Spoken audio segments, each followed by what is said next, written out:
Fala galera, eu sou o Messias Rodrigues, presidente do Crefito 11. Estamos aqui no nosso podcast, Crefito 11 vai lá e fala. Um podcast que chega para cutucar, para provocar, para trazer conhecimento, discussão sobre as profissões, as carreiras de fisioterapeuta e terapeuta ocupacional, para a gente trocar ideias sobre temas relevantes, enfim, sejam eles polêmicos ou não, mas a gente quer deixar em pauta sempre a fisioterapia e a terapia ocupacional.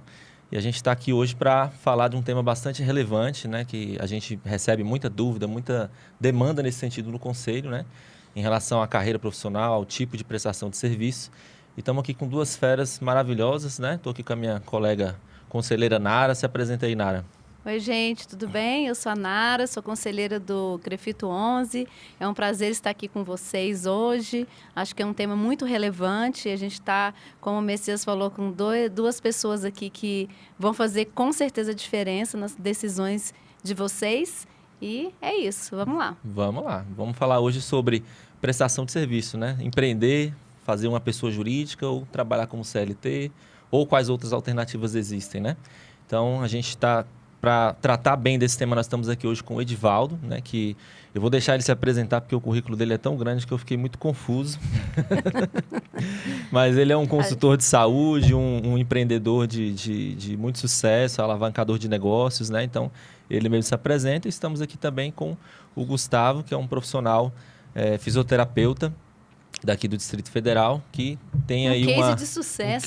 Um case de sucesso do nosso PGP. Mas que está aí ainda no início de carreira, enfim, que a gente trouxe ele aqui também para poder fazer as dúvidas, né? Representar as dúvidas dos profissionais. De vocês aí do outro lado iniciando carreira. Telinha não, telinha é coisa antiga, né? Ou que querem desenvolver a carreira também, né? Que ficam do outro lado da telinha, essa foi ótima. Bom, então vai lá, Edivaldo, se apresenta por gentileza. Pô, Messias, brigadão aí pelo convite, você, Nara, o Crefito, né, que tem feito um trabalho muito bacana. O Gustavo, acabei de conhecer há pouco. Tenho certeza que a gente vai fazer um debate interessante aqui hoje. É difícil a gente se apresentar, né, cara? Mas, olha, eu sou profissional de saúde, executivo do mercado de saúde aí há 20 anos, sou empreendedor, gestor dentro desse mercado. Então, digamos que eu já errei mais que muita gente, né? Então, a ideia aqui hoje é trocar experiência, muito mais do que o que fazer, é tentar passar para vocês aqui hoje um pouco da minha experiência do que não fazer, né? Então, estou à disposição de vocês. Manda bronca aí. Bom demais aprender com o erro dos outros, né? Exatamente. E vamos resumir o currículo do Edivaldo, né? E o cara, ele é o cara aí. E assim, acho que o interessante também de trazer uma pessoa com experiência no mercado, tanto na parte assistencial, né? Como de gestão, é a gente pular obstáculos, né? Diminuir o percurso até o sucesso, porque a gente aprende com os erros dos outros e isso é bem inteligente, né? Legal. Então, Edivaldo, para a gente começar, o Edivaldo está aí, então, para... Desculpa. Gustavão, se apresenta, as pessoas também querem te conhecer. Poxa, eu não tenho essa vasta experiência do Edivaldo, mas eu sou fisioterapeuta, formei não tem muito tempo, estou aqui a convite do Crefito por conta desse case de sucesso que eu fiz a pós-graduação do Crefito e deu tudo certo no período após. Consegui um bom emprego, hoje eu sou coordenador do primeiro centro de saúde aqui do Centro-Oeste, não é nem do DF, é do Centro-Oeste, que é o meu, Medicina Esportiva e Ortopedia. E eu estou muito feliz assim, com essa trajetória, essa jornada que eu tive na profissão. Bacana. No PGP você fez a pós-graduação na área de fisioterapia esportiva, então. Isso. E você está trabalhando aí nesse nicho. Isso. Legal, bacana. Muito obrigado aí por ter aceitado o nosso convite. E é isso, vamos para frente, Nara? Vamos lá. Então, para a gente começar, o Edivaldo vai nos ajudar a entender um pouco, né, desses desafios, dos riscos, das vantagens e dos dilemas de cada escolha. Eu acho que, afinal de contas, né, uma questão importante para a gente debater aqui é o perfil de cada pessoa, né? Então, existem várias opções, como empreender, como nosso colega aqui está falando, ser CLT, montar a sua própria empresa ou CPJ, mas eu acho que uma questão importante é a escolha de cada um e o perfil, né? O que eu quero para a minha vida? Eu quero mais segurança, eu quero ser mais arrojado, aceitar as escolhas e o que traz de bom e de ruim de cada uma delas. Então, para a gente discutir um pouquinho isso, agora eu queria que o Edivaldo falasse. Olha, a transição de carreira é um troço complexo, né, Nara? Assim, se a gente imaginar... Poxa, eu dificilmente hoje eu consigo dizer para as pessoas qual seria o melhor caminho para elas. E olha que eu tenho o tempo inteiro as pessoas me questionam, olha, qual que seria o melhor caminho para que eu conseguisse chegar até... Eu acho meio complexo hoje, com mais... ou com bem menos fios de cabelo na cabeça. E a gente ainda te faz essa pergunta aqui, né? E os que restam estão brancos. Eu costumo falar um pouquinho do que eu fiz, né? Então, como todo profissional de saúde, eu comecei na assistência.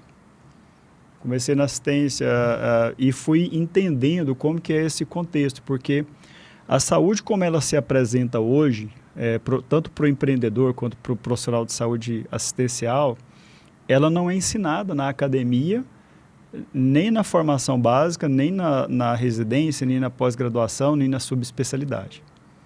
Né? Por mais que seja interessante um curso de pós-graduação.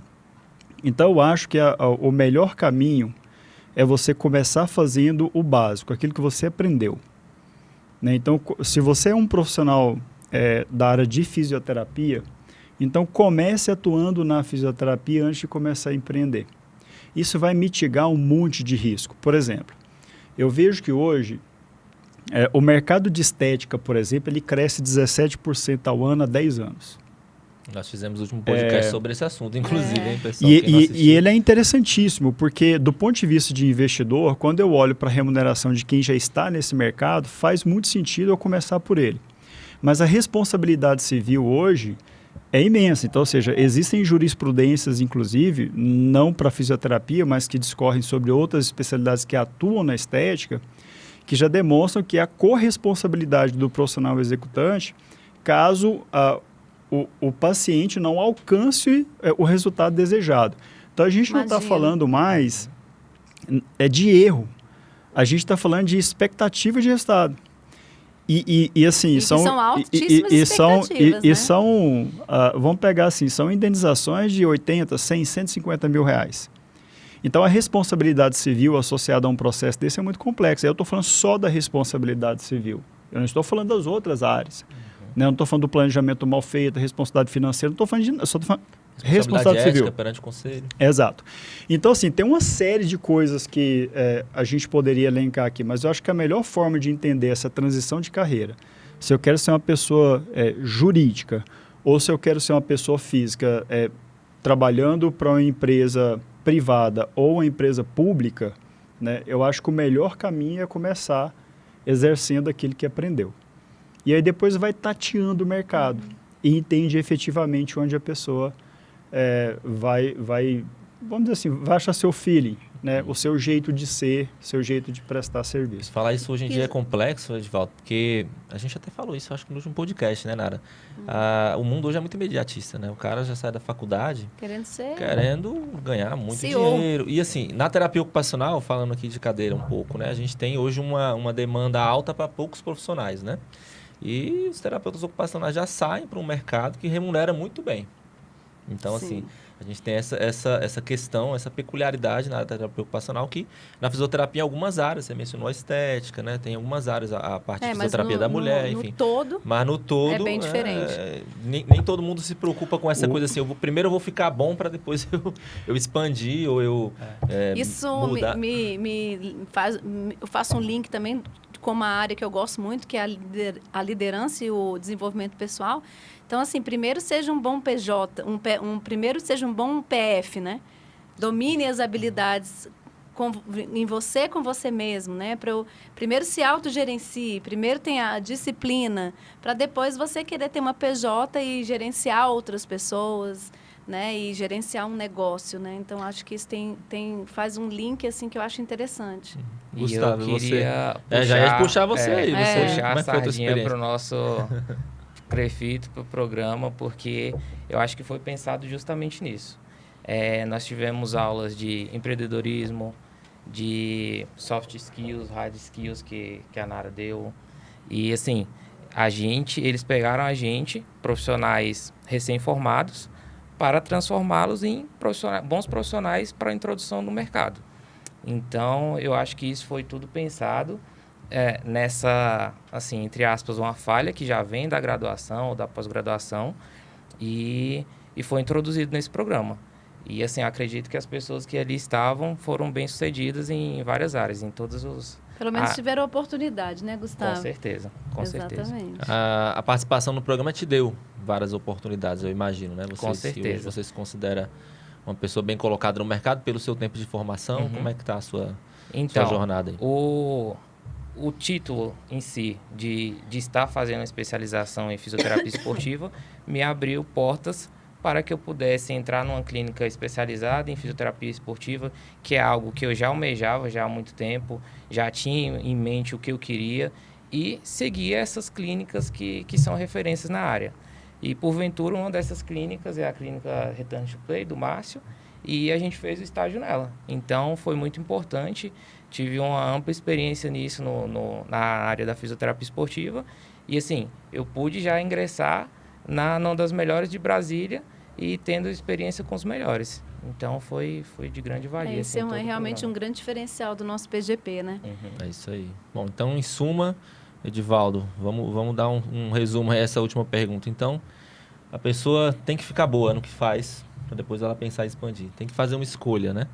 De que caminho ela quer seguir, né? De acordo com o perfil dela. Mas a gente não explorou muito essa coisa do perfil ainda, né? Eu acho que... Todo mundo tem perfil para empreender, ainda que fique bom no que faz, né?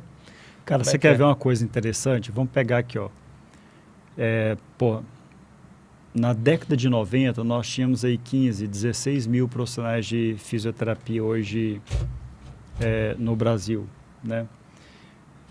Hoje a gente tem mais de 200, é isso? 350 mil mais. Perfeito. Então vamos pegar assim, ó. Era mais fácil empreender na década de 90 ou hoje? O comercial que eu tinha na década de 90 entregava em cima de preço máximo ao consumidor ou tabelas que entregam margem de varejo?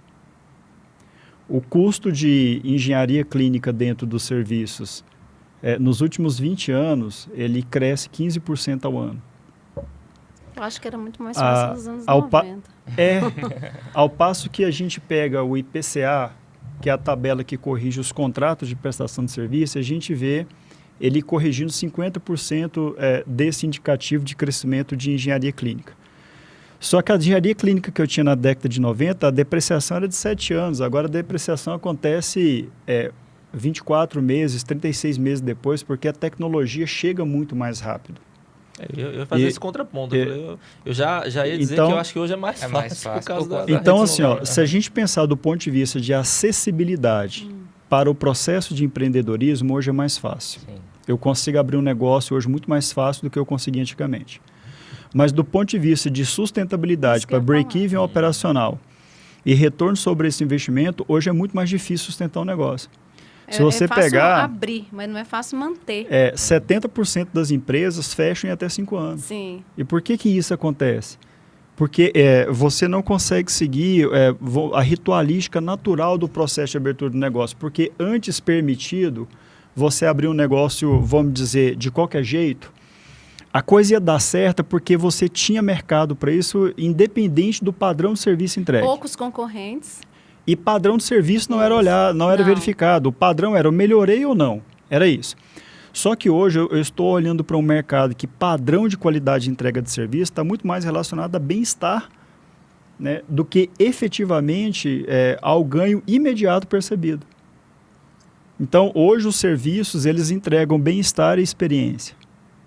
Se eu vou trabalhar a reabilitação, seja funcional, qualquer que seja de um paciente, se eu não entregar desde o primeiro contato com ele a melhor experiência possível, eu sequer consigo trazer esse lead, esse provável interesse para dentro do meu serviço. Traduzindo, a pessoa tem que ser ótima tecnicamente, mas ela tem que entregar muito mais do que a técnica. Cara, antigamente, tecnicamente, resolvia tudo. Hoje em dia, tecnicamente, só resolve um pedaço da história. Aí, o que a gente consegue identificar? E a iniciativa de vocês é muito bacana, porque eu acho que vocês estão preocupando com isso, sabe?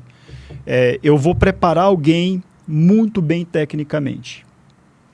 Mas entenda que tem a hora certa de você entrar no mercado. Porque se você entrar antes de aprender pelo menos o mínimo necessário para você não cometer os erros que o passado nos adverte o tempo inteiro, esse cara vai fazer parte da triste estatística daqueles que quebram em até 5 anos. Então, esse profissional ele vai virar um empreendedor frustrado, ele vai virar aquele empreendedor que vai para o púlpito contar desgraça. Vai falar de projeto que deu errado. Sim. Então, onde entra, eu imagino, a responsabilidade daqueles que podem formar opinião? É trazer esses profissionais para a real responsabilidade do que é o empreendedorismo. Porque empreender no Brasil, gente, não é coisa para amador. Se a gente pegar o risco jurídico que tem aqui, risco trabalhista, risco fiscal, risco. Aqui é risco. Exatamente. Entende? E acaba que... Dá vontade de tipo, riscar as ideias. E acaba que isso é o lado negativo, né? De você empreender.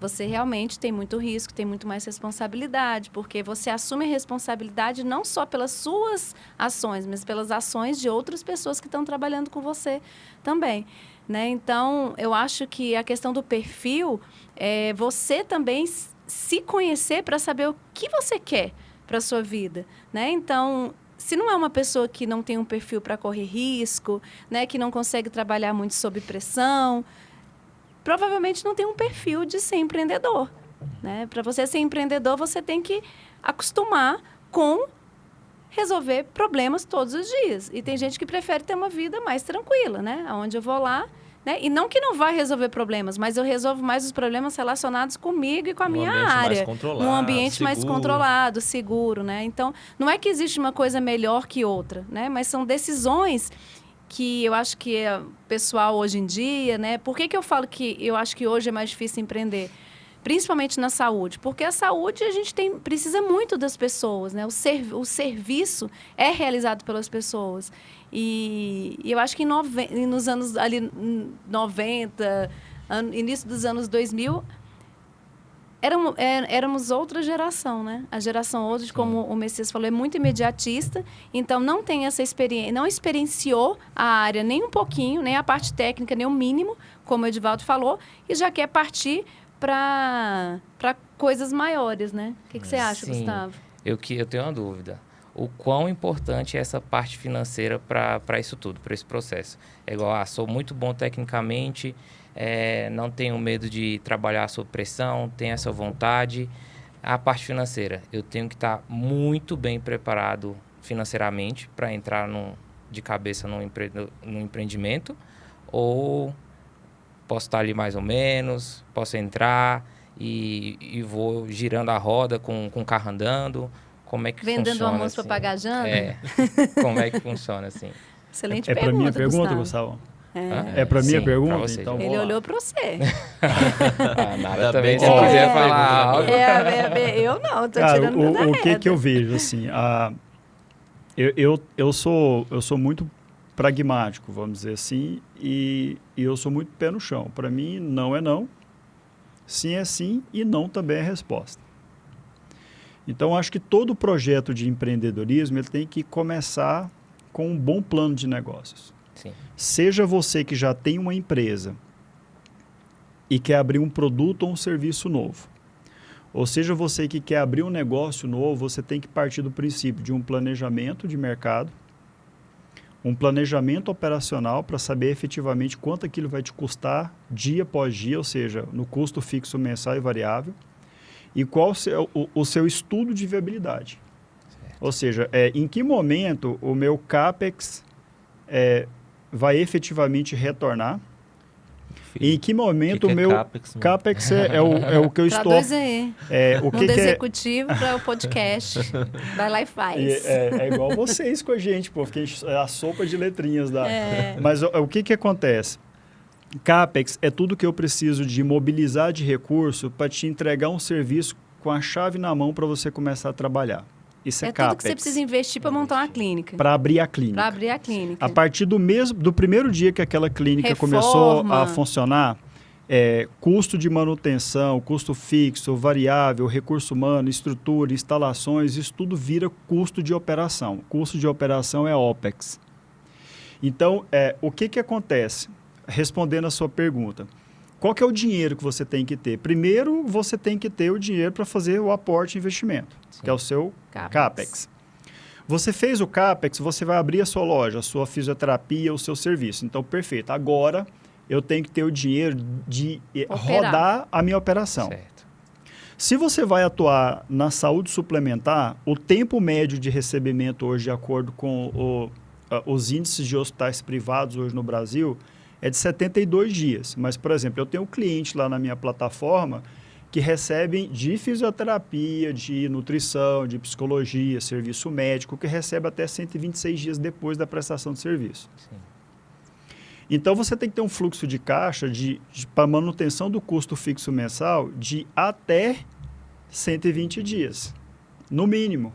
Porque senão você vai ter um descasamento do fluxo de caixa, porque você está produzindo hoje para receber daqui, no melhor cenário, daqui a 72 dias. Então, mas no mês seguinte você tem folha de pagamento para pagar. Sim.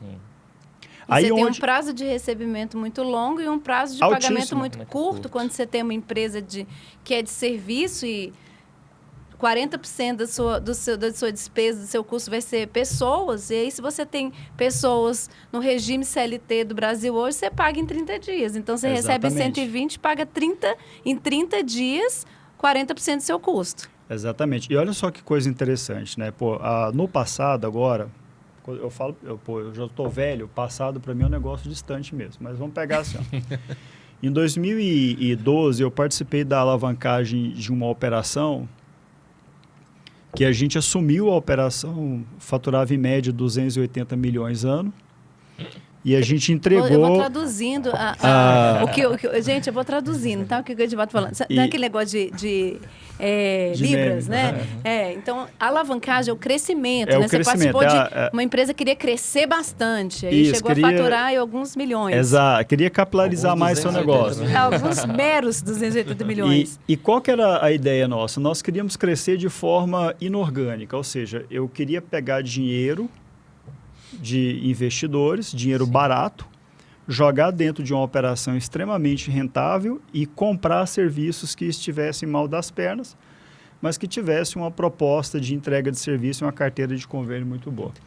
E a gente começou essa alavancagem, saiu de 11 para 40 e poucos serviços. Em 2017, a gente entrega essa operação faturando 1,7 bilhão por ano. Uau. Mas por que foi possível fazer naquela época e a mesma estratégia que eu fiz lá em 2012, 2003, que todo grupo que a gente... por que deu certo lá e não daria hoje? Porque assumir hoje risco no mercado, adquirindo crédito hoje, não é igual antigamente. Eu pegava dinheiro lá atrás para poder pagar 4% ao ano. Hoje eu estou pagando 1,8%, ao mês. Eu estou pagando 12%, 15% ao ano. Só que quando você pega um negócio e vai lá para o plano de negócios, às vezes ele não vai te entregar 15% de retorno ao ano. E aí que você tem que refletir. E aí você tem que... E aí é onde eu falo, poxa, entenda... outro dia eu peguei um caso, eu vou falando, aí vocês vão me controlando aqui. Certo. Eu peguei um caso de... eu dei uma palestra para uma galera grande, tinha uns 500 empreendedores na área de estética. E ao final veio uma moça falar comigo, olha, eu investi em uma franquia, gastei 700 mil reais, o plano de negócio não era bem aquilo, e eu estou com custo fixo de mais de 50 mil mês, eu não consigo rodar minha operação porque eu não estou conseguindo vender para poder pagar minhas contas. O que eu faço? Fecha. Curto e grosso? Fecha. Meu Deus. Porque quando você tem um descasamento do fluxo de caixa que não conversa, você não tem de onde tirar recurso. A primeira coisa é estancar a sangria. Só que, olha só, se ela tivesse pego aquele mesmo recurso, 700 mil reais, e fizesse um investimento, mercado imobiliário, ela teria contraído menos risco, ganhado mais, com menos dor de cabeça. Então, investir hoje é algo... Tem que valer muito a pena. É algo muito sério, gente. É porque a galera acha que o bonitinho é abrir uma lojinha, sabe? Você tem que entender. E às vezes fica rodando ali, né, nesse jargão que eu comecei, né, vendendo almoço para pagar a janta, e literalmente roda assim anos e não tem essa visão financeira, né, que é super importante. E uma coisa super interessante, assim, poxa, eu não tenho que trabalhar para ganhar salário, gente. Eu tenho que trabalhar para prosperar.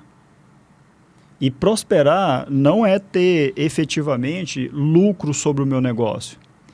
é ter rentabilidade sobre o meu negócio. Lucro é o que sobra, é o resultado líquido do meu negócio. Hoje no Brasil, para ter lucro já é difícil. E o que é rentabilização? É quando você pega aquele lucro e consegue diversificar em um modal de investimento que está fora do seu ambiente onde você efetivamente ganha dinheiro. Legal. Você diversifica o seu modelo de investimento. Então, ou seja, se essa merda aqui quebrar, pô, quebrou, eu tenho 3, 4 opções de renda ativa, renda passiva ali rodando em volta do meu ecossistema. Então, tem gente que deposita 100% das fichas em um só modelo de negócio. Poxa, tá errado. Mas por que faz isso? É o que a Nara acabou de falar. Passa a vida toda sobrevivendo daquilo ali. Enxugando gelo. Sabe? O negócio gira mês após mês e entrega no máximo o salário. Então, se é para receber salário, você concorda comigo que é preferível receber salário de alguém, deixando o risco com o outro? É verdade. Então, assim, é uma questão de modelo mental, de mindset, sabe? Ou eu ensino para as pessoas a cultura do investimento, e investimento que não dá rentabilização, não é investimento. Exatamente. E às vezes a pessoa física, ela não tem nem a cultura da educação financeira. Né? Então, às vezes não. Com certeza. Quase sempre, né? Então, a pessoa está cheia de dívidas na pessoa física e aí abre um negócio, né? Pega mais investimento, às vezes, com banco e não tem a experiência nem técnica e muito menos de gestão e acaba se virando uma bola de neve. Né? Então, a gente não está aqui para falar para vocês desistirem de empreender, não. A gente está aqui para falar para quem quer empreender, estudar para além da técnica. Exatamente. Precisa ser, no mínimo, um bom profissional fisioterapeuta. Tem método para isso. Tem método, exatamente. Eu queria fazer uma parte aqui, pessoal, porque assim, eu tô vendo que a nossa conversa tá excelente, tá num nível assim altíssimo, tô me sentindo... De milhões, bilhões. Mas a gente tem que atender também as pessoas que estão ali começando, que não sabem nem para onde vai, né, gente? Assim, eu acho que é importante esclarecer para as pessoas que uma coisa é você abrir uma pessoa jurídica, né?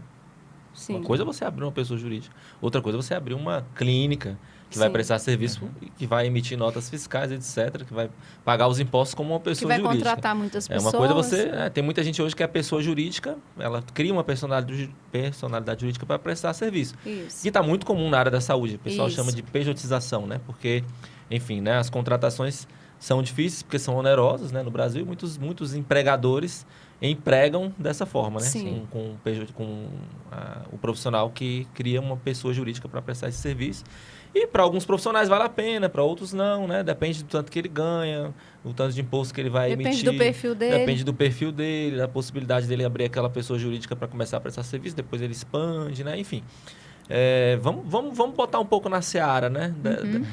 Desse assunto aqui agora, essa coisa do começar, né? Sim. Se o cara que decidiu abrir uma pessoa jurídica, o que ele precisa fazer primeiro, Edivaldo? Assim, pensa que você está falando com um estudante que está no último semestre de graduação. Abrir a pessoa jurídica ou empreender no mercado de vocês? Abrir a pessoa jurídica primeiro. A primeira coisa é procurar um contador. Porque, por exemplo, tem muita gente que acha que microempreendedor individual é para todo mundo. Ah, não. Para fisioterapeuta, terapeuta ocupacional não né? é, né? Então, você aí, não é. E fica esperto se alguém tentar te enganar. Então, assim, mas existe uma modalidade que talvez seja aplicável a depender do modelo de negócio, que é o empreendedor individual. Que ele vai ter uma tributação melhor, vamos dizer assim, menos ofensor ao modelo de negócio dele. Mas existe uma lógica, né? Então, você tem o Simples Nacional, que é para aquele que fatura até 4 milhões e 800 mil ano. E aí a tributação vai de 6, pode chegar a 13, alguma coisa por cento. Né? Você tem o lucro presumido, né? Ou seja, presume-se que você já tem um lucro previamente estabelecido e ali aplica efetivamente o imposto. E aí pode chegar a 16, a depender do modelo de negócio, até 21, 22, 23%. E tem efetivamente o lucro real. Ou seja, que já são aqueles modelos de negócio que fatura aí 5, 7 milhões por mês. Né? Que é um modelo, e aí tem um modelo de governança contábil muito mais estruturada. Então, seja você uma pessoa jurídica para prestar serviço, ou seja você um profissional que quer empreender abrindo uma PJ, a primeira coisa é procurar um contador. Porque é ele que vai registrar a sua empresa, gerar o seu contrato social, atender todas as demandas de planejamento contábil. Olha, planejamento contábil muda a vida do empreendedor. Porque se você tiver um enquadramento contábil diferente daquilo que efetivamente é o seu modelo de negócio, você pode pagar mais imposto porque o enquadramento está errado. Isso é sério, porque assim, para você ter esse dinheiro de volta depois é difícil, é mais fácil o governo te alertar que você deve ele, mas que você tem dinheiro sobrando lá, não vai fazer. Com certeza. Então, esse é o primeiro passo. Um contador também que lhe dê uma atenção e que lhe demonstre entendimento sobre o teu negócio, o teu capacidade serviço, técnica, né? Porque você tem contador que abre loja, que abre, enfim, um contador que é mais afeiçoado às questões de empresas de saúde, profissionais de saúde, normalmente tem um pouco mais de conhecimento e sabe orientar melhor esse tipo de modalidade jurídica que você colocou aí, né? Enfim, vai depender do que a pessoa pretende com essa pessoa jurídica, a modalidade que ela vai utilizar, né? Exato. E falando em experiência, né? Como foi a sua experiência, né, Gustavo, após o PGP? Então, você falou que você hoje tem um negócio, né, pelo que eu entendi. Está coordenando um negócio, mas você falou coordenando um negócio que é seu, não? Não. Ah, tá. Então, hoje você está coordenando um negócio e como que é o seu modelo, né? Você teve que abrir uma PJ e como que foi para você isso, né? Acho que é interessante trazer essa experiência. Eu ainda não abri uma pessoa jurídica, o serviço lá é CLT, mas eu tenho essa vontade, sim, de abrir um negócio próprio. É o que eu digo, meu sonho de vida mesmo assim é pagar o meu funcionário muito bem, que ele seja reconhecido financeiramente assim, é o meu sonho. Só que, voltando um pouco, isso que você falou um pouco atrás ali, sobre o diversificar o mercado ali, os seus empreendimentos, isso foi muito importante para mim, porque eu pensava, poxa, quero abrir minha empresa e quero, sei lá, lucrar 100 mil, 150 mil por mês. E não é só isso. Hoje eu vejo que não é só isso. E muito obrigado por isso. Tem um caminho aí. Ele está naquela fase que a gente falou no início, de ficar bom profissionalmente. Tá se construindo para... Né? Tá lapidando. Mas já sabe onde quer bruta. chegar, né? E isso já é um grande diferencial. É isso aí. Muito bom. Bom, então o cara abre a pessoa jurídica. Beleza. Então ele tem que formalizar a Receita Federal, tem que ter um contador para ajudar em tudo isso, né? Aí ele decide abrir uma pessoa jurídica não só para prestar serviço. Agora ele quer realmente empreender. Ele quer abrir uma clínica, por exemplo. Ele quer, enfim, prestar um serviço dentro de um hospital. Enfim. Agora, o que ele precisa fazer depois de abrir a pessoa jurídica? Além disso, tem que lembrar o pessoal aqui, tem a questão das licenças também de outros órgãos de controle, né? Licença sanitária. Dependendo do tipo de serviço, você tem que estar DRF, do CREFIT. Aí abriu pessoa jurídica e pessoa física tem que ter registro no conselho, pessoal. Então a lei determina isso. A lei é clara. A lei é clara, né? Abriu pessoa jurídica, tem muita gente que, inclusive, mas eu tenho uma pessoa jurídica só para prestar serviço, vou ter que ter 2 registros. Infelizmente. Agora, recentemente, né, no ano passado, em outubro, o COFITO lançou uma resolução que traz a previsão da isenção de anuidade para a pessoa física que comprovar ter uma pessoa jurídica da modalidade unipessoal, empresário individual ou SLU, né? Que é aquele cara que tem um PJ só para ele mesmo prestar serviço. Então, o COFITO, a nova gestão do COFITO, muito feliz, né? Pensou nisso e foi um sucesso. Esse ano a gente teve mais registros de empresa, tivemos um bom número de isenções, o que demonstra que tem muitos profissionais aí aderindo e que isso realmente atendeu uma necessidade dos profissionais do mercado, né? Então, beleza. Abriu a pessoa jurídica junto com o contador, né? Que compromisso essa pessoa vai ter, então, daqui para frente? Licença sanitária, burocracia, imposto, ele vai trabalhar com convênio. O próprio contador, que ele vai pagar um aluguel, enfim, né? Que tem os processos da clínica, tem as pessoas que vão trabalhar com ele vai ter que contratar, enfim. Como vai ser a contratação dessas Vai ser essa pessoas? contratação? Mas eu acho que um ponto importante aqui da gente colocar é o cliente, né? Porque ele pode ter um excelente contador, ele pode ter um excelente planejamento financeiro, mas se ele não tiver um cliente, a empresa dele não para em pé, né? Então, como captar clientes? Eu acabei de montar minha empresa, como que eu devo fazer para... Vender. Vender. Boa, vender. Vender serviço. São Pergunta, né, cara? muitas perguntas. Tenta Mas, fazer um compilado aí, vai. Mas pensa assim, ó, tem uma sequência lógica, né? A primeira coisa que você empreendedor aí, ó, que está pensando em arriscar no mercado de saúde brasileiro, que ainda não está com passagem comprada para Portugal, olha só. Primeira coisa, defina efetivamente qual o negócio, que nicho você quer explorar. Depois faça um estudo de mercado. Dentro desse estudo de mercado, faça um estudo operacional. Recurso humano, instalações, estrutura, engenharia clínica, o que eu vou precisar. Por exemplo, se eu vou ser um profissional individual, eu tenho que me deslocar, eu vou atender alguém em casa, eu vou ter gasto, isso é operação. E faço estudo de viabilidade, ou seja, pelo que eu vou investir, em quanto tempo esse retorno alcança o custo e depois em que momento ele começa a gerar lucro dentro do negócio. Fez isso, beleza, então eu sei que o projeto é viável. Vou partir do princípio que o projeto é viável. Próximo passo, vou procurar o contador.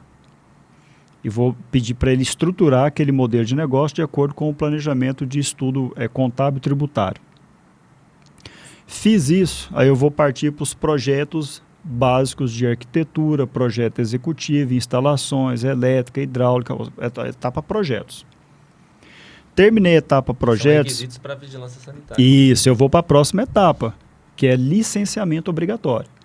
Então, geralmente licenciamento obrigatório é o do projeto básico de arquitetura, depois projeto executivo, depois a licença sanitária. Só que a licença sanitária só é emitida se você já tiver pelo contador o alvará administrativo. Então, ou seja, já tem que ter vencido, uma coisa depende da outra. Mas isso aí também depende um pouco do tipo de negócio, da prestação de serviço. Tem coisa que é considerada baixo risco que não precisa de tanta burocracia. Só para deixar o povo menos associado. Isso. Porque aqui a gente... Tem coisa que não precisa de tanta burocracia, depende do modelo. Aqui a gente está falando de quem vai abrir uma clínica de fisioterapia. Clínica de fisioterapia. Né? Se for um consultório, é menos coisa. Fez isso, o que ele precisa efetivamente fazer agora? Pegar a sua licença junto ao conselho de classe. Ou seja, tem as licenças de acordo com a categoria de investimento que ele vai fazer, que ele precisa aplicar. Feito isso, ele tem o alvará administrativo, ele tem a licença sanitária, ele tem a licença do conselho de classe e automaticamente, se necessário, ele tem a licença ali do bombeiro. Então, ou seja, ele pode começar agora a fazer o que a Nara perguntou, vender. Então, assim, empresa que não vende, acontece o quê? Quebra. O que eu venho estudando aí há mais ou menos 10 anos? O que eu chamo de modelo de serviços influenciados. Então, o que nós temos hoje? Nós temos hoje, dentro das empresas, um comercial que está voltado muito mais para a necessidade de desenvolvimento de produtos e serviços para conectar com necessidade de cliente de mercado do que efetivamente um comercial para credenciar. Se você pegar hoje um portfólio de serviços de fisioterapia e procurar uma operadora de saúde para credenciar você vai entrar numa fila enorme. Então, onde é que você entra hoje? É conectando a necessidade de acordo com aquela população assistida. Então, se eu estou em um ambiente onde há um envelhecimento populacional progressivo, então eu vou desenvolver produtos que se conectam com a necessidade dessa população. Em vez de criar um comercial para credenciamento de convênio, eu vou começar efetivamente fazendo venda direta para o meu cliente. Eu vou tirar o intermediário, o plano de saúde. E com isso, o que eu consigo? Eu já consegui de cara reduzir um PDD de 6%, que é PDD? É perda de devedores duvidosos. Ou seja, você faturou 100 mil para o convênio, ele reconheceu 80, te pagou 70, o PDD dele é de 10, ou seja, ele está inadimplente em 10 do que era devidamente reconhecido. Associando as glosas, passa de 12%. Então, você já teria de partida aí 12% para dar desconto para o seu cliente. Para venda direta. Para esclarecer, pessoal, glosa que ele está dizendo aí, quem trabalha com convênio, né? Exatamente. Assinar guia de atendimento e tal, isso vai lá para o faturamento e às vezes com alguma incongruência de dados eles não pagam. Aí você tem que fazer recurso, né? E aí os 120 dias dura dura 380. mais. Então ele está dizendo essa margem aí, né? Esse PDD, essa margem aí de erro dessa questão do faturamento. Essa perda, né? E só conectando o que ele disse aí, a questão das licenças, né? Todas essas licenças, pessoal, são requisitos para o credenciamento no convênio. Exatamente. Você não consegue se Exatamente. credenciar para prestar serviço num convênio se você não tiver todas essas Exatamente. licenças regulares, tá? Exato. E Inclusive as existe, do conselho. Puxando um pouquinho aí a fala do Edivaldo, existe realmente uma possibilidade enorme, né, dentro da nossa população de clientes, né, clientes potenciais. Principalmente porque hoje no Brasil, o Edivaldo deve saber esse número melhor que eu, mas alguns % da população tem plano de saúde. Não é todo mundo que tem plano de saúde. E cada dia o plano está mais caro e tem menos pessoas dentro dos planos, né? Mas também não é fácil converter um paciente e ele querer pagar particular, né? Então, assim, você como coordenador, Gustavo, o que você acha que a clínica, né, tem que fazer de diferente para que ela capte um paciente que está pagando do bolso? Nosso modelo lá hoje é particular, então a gente investe muito na experiência do cliente e entrega de resultado. E isso faz com que ele indique nosso serviço, que é o principal, assim. A gente faz boas parcerias também, outra modalidade que pode ser feita, fazer parcerias com médicos, que a gente já tem uma indicação direta desses profissionais, que isso meio que, assim, facilita um pouco a venda, mas o principal é prestar um bom serviço, fazer uma boa assistência, resolver o problema desse cliente, que com certeza virão outros clientes a partir dele. Vai multiplicar. O né? boca a boca, né? O famoso boca a boca, que a gente, hoje em dia, né, escuta muito. O marketing digital, né, tá na Sim. moda, né? Então, marketing digital, investimento em Google Ads, mas o bom e velho boca a boca é que vai trazer esse cliente particular. Esse fiel, e né? essa parte digital também, eu acho que é muito importante também, você Você mostrar... não pode estar fora, né? Você mostrar que você está entregando resultado, está entregando qualidade para o cliente, e isso a internet dá uma visibilidade Sim. enorme, então outras pessoas verão e... E acaba que o paciente que vai ser indicado, ele vai lá nas redes sociais para confirmar Pra o seu ver. serviço, Sim. né? Então, você falou um ponto aí muito importante, que é o médico, né? Hoje, o nosso maior cliente, enquanto clínicas de fisioterapia, e eu acredito também de terapia ocupacional, tá, Messias, você me corrija se eu estiver errado, é o médico. Porque ele que é o maior influenciador no paciente, do paciente, na decisão de onde ele vai fazer essa fisioterapia. Então, para você que está querendo empreender, precisa de um bom network com Com médicos. certeza. Eu não diria só médico. Não. Eu acho que tem muitos profissionais que indicam, né? Psicólogos, nutricionistas na área esportiva, Sim, né? sim, com Você certeza. tem educadores físicos, você tem, enfim, a multidisciplinaridade, ela favorece, e o network é importantíssimo. Importantíssimo. Sem dúvida. Network é importantíssimo. Tem um caso Agora, que é... só um pouquinho, só pegar um gancho aqui. A questão do médico é mais quando é plano de saúde.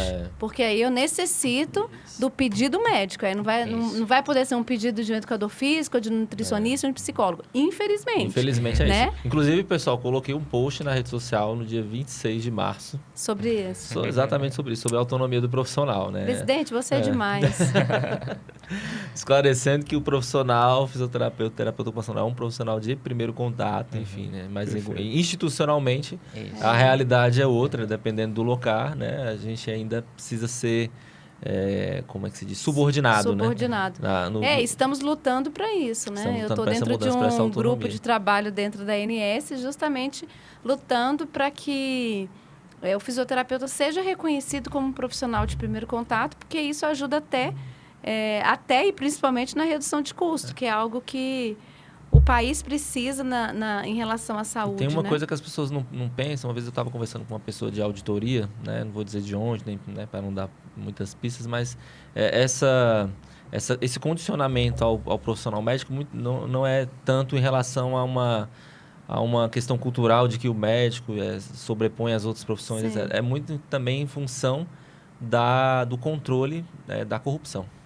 Sem dúvida. Sem dúvida, né? Porque nesse métier, né, de operadores e tal, existe a possibilidade muito grande, já com o médico, de muita corrupção, né, em relação a essa questão Controle de corrupção e controle de custo também, custo. Porque é um dificultador, né, digamos assim. O paciente, às vezes, por exemplo, eu tenho clínica, então, às vezes, o paciente está lá na clínica já fazendo uma fisioterapia e ele poderia... Ele sofre, sei lá, o cara está tratando a lombar e torce o pé e precisa fazer agora fisioterapia para o tornozelo.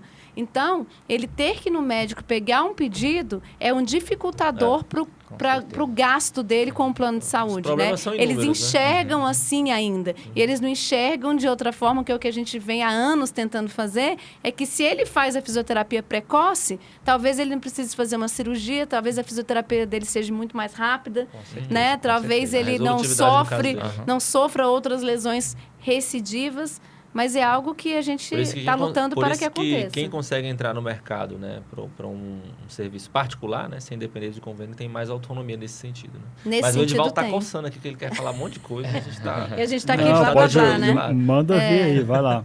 Mas, Edivaldo, então, existe uma viabilidade, assim, no seu raciocínio.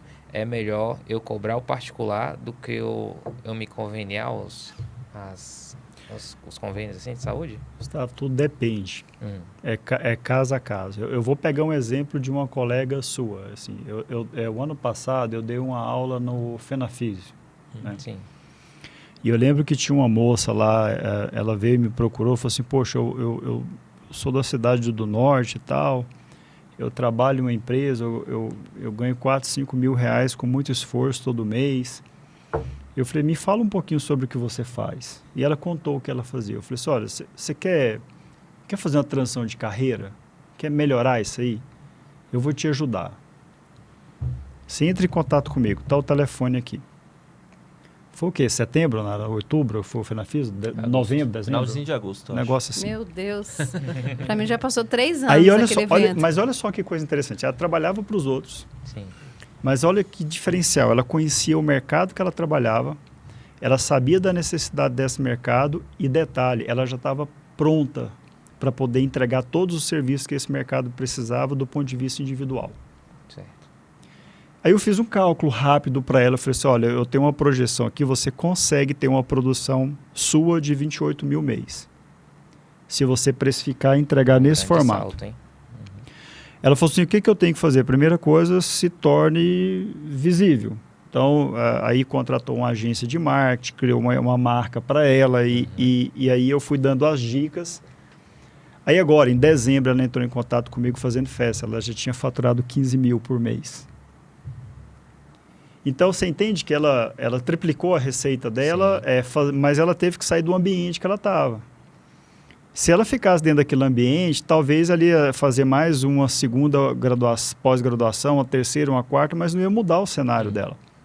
Então, quando você quer crescer, a primeira coisa você tem que diversificar, mas às vezes diversificar onde você está não resolve. Então, você falar assim, o melhor é plano de saúde ou o melhor é operadora de saúde. Eu, Edivaldo, antes de tudo, e aí vai para você aí, empreender vale a pena. Só não vale a pena quando faz errado. Então, esse é o primeiro ponto, sabe? Então, se você já está certo do que sabe fazer, cara, começa a fazer com as ferramentas que você tem.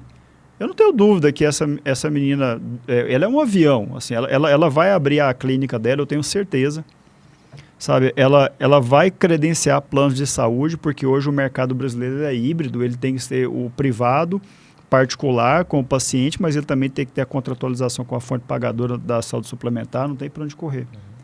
Mas ela deu o primeiro passo, entende? E sabe qual que é a diferença do sucesso dela para os outros? É porque hoje ela já vê os outros pelo retrovisor. Essa é a única diferença. Se tudo desse errado para ela, o que ia ter que acontecer? Na pior das hipóteses, Voltar para o mercado. ela ia ter que voltar a ganhar R$ 4.300 por mês. Sim. Entende? Mas ela falou, não, peraí, eu já sei fazer tudo aqui, por que eu vou trabalhar pelo desejo dos outros? Eu vou trabalhar para o meu.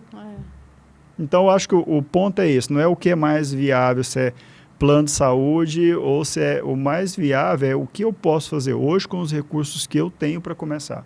E depois um você vai. pouco do que você falou no início também, né, Edivaldo? Nichar. É o nicho. Né? O que não dá é para abraçar tudo. Fazer de tudo um pouco. Então, se você quer atender um público, você que está aí ouvindo a gente também, quer atender um público particular, eu que já tenho um tempo de experiência também, eu acho que primeiro tem que começar pequeno. Qualquer negócio, mas um público particular mais ainda. Exato. Né? Para você não ter um custo muito alto, porque o público particular ele é mais difícil. O credenciamento é difícil de você credenciar, né? E o público particular é difícil de você conseguir, porque é diferente o paciente chegar na sua clínica e apresentar a carteirinha No Limits lá do plano de saúde, né? que ele acha que tem que usar, diferente do seguro de carro, né? Porque ninguém sai batendo o carro por aí porque tem um seguro de carro, né? Tem que usar meu seguro de carro. Vou jogar o carro na árvore para usar esse seguro. E na saúde é o contrário, todo mundo quer usar. Mas também não é fácil hoje as pessoas botarem a mão no bolso, né? Então, assim, eu acho que é nichar mesmo, né? Eu acho que independente de empreender o CCLT, né? A pessoa que independente. Um O nicho, público, né? né? O público, né? É isso. Pô, que papo legal, gente. Muito bom. Pena que tá acabando, Pena né, que tá Messias? acabando. Espero que a gente tenha conseguido lançar luzes aí às ideias de quem está nos assistindo, né? Um assunto muito complexo e diverso, né? Então, em uma horinha aqui também não dá para falar tudo. Mas a gente eu vou pode tentar fazer uma segunda versão, caso o pessoal peça muito, verdade. né? Vou fazer um apanhado aqui. Então, assim, empreender o CCLT, depende. Perfil, né? Perfil da pessoa, recursos que ela tem. Experiência, vontade. Coragem. A coragem, aprimorar, né? A própria prestação de serviços. Estudar, né? As possibilidades. E aí, se for empreender, contrata um contador. Tira as licenças, planeja. Foque no nicho. Foque no nicho. Sim. Nada na vida é fácil, né, gente? Não. Mas a gente precisa ganhar o pão de cada dia, né? Com certeza. Quem quer fazer alimentar os filhos, né, Messias? Você que o diga. Então, Edivaldo, Gustavo, vamos deixar aí as palavras finais aí para o nosso espectador aí, nossa audiência. O que vocês deixam de mensagem final aí que vocês querem deixar para marcar aí esse episódio de hoje? Quem quer começar? O Gustavão, vai lá. Poxa, assim, eu deixo assim que a gente, né, o profissional de fisioterapia, tem que trabalhar, porque eu tenho assim uma frase comigo que o trabalho devolve, e a gente tem que ter essa força, essa vontade, que uma hora ou outra o resultado vem. E assim, sempre ter um plano correto, assim, que a gente aprendeu hoje, ter um plano, ter as metas bem claras, bem definidas, para você chegar no seu objetivo. Show de bola. Ó, PGP. Muito bem, PGP, nossa, que orgulho. Show de bola. Não, eu agora? Vamos lá, então. Pô, eu penso assim, ó, o empreendedorismo muda a vida das pessoas. De verdade, o empreendedorismo mudou minha vida, mudou a vida de todas as pessoas que estavam à minha volta, e eu não tenho dúvida que o empreendedorismo de fato muda. O que não pode acontecer, e aí o que eu não faria, é empreender sem tentar conhecer o máximo possível das variáveis de risco. Então, empreender é necessário, mas empreender de qualquer jeito, não. Então, se você tem vontade de empreender, saia do campo das ideias, né, e tente entrar efetivamente no campo do planejamento primeiro. Planejamento parece uma palavra bonita, mas ela muda de fato o formato e a vida do seu negócio. E ao contrário de que muitas pessoas pensam, o bom profissional é aquele que sabe replanejar durante o curso da sua jornada empreendedora. Então não tem problema nenhum você mudar ao longo do curso. O grande problema é você não estar alcançando os resultados esperados e você manter as mesmas ações e as mesmas expectativas. Então, o recado que eu dou para vocês: empreenda de forma responsável, tenha respeito pelo seu dinheiro e trate as pessoas de forma muito, mas muito melhor do que você gostaria efetivamente de ser tratado, e você vai entregar uma boa experiência, seja na prestação de serviço individual ou até mesmo dentro da sua clínica ou serviço. E você colhe, né? Tudo que a gente planta, a gente colhe. E se você decidir empreender, abrir uma pessoa jurídica, uma pessoa física que tiver dúvidas também em relação ao âmbito deontológico e ético, né? Porque existe isso também no Brasil, né? A lei que cria os conselhos para regular, para defender a sociedade, enfim. Estamos à disposição, Crefito 11. Entre em contato com a gente, vai lá, bate um papo e é isso. Se vocês quiserem também se desenvolver nas famosas soft skills, hard skills, né, Gustavo? E vocês fiquem ligados no próximo edital para o PGP. Agora a gente está com um em andamento, mas em breve teremos outro, né? Presidente, breve. Com seu consenso, com seu aval. E se você curtiu esse papo de hoje, então vai lá, curte, compartilha com os amigos.